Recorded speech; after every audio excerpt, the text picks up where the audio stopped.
batetik, errenten batekin mehatxatzen gaituzte.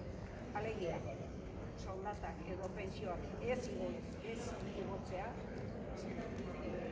kostu presioan moduan, ez gutxia. Hori aldetik. Gero,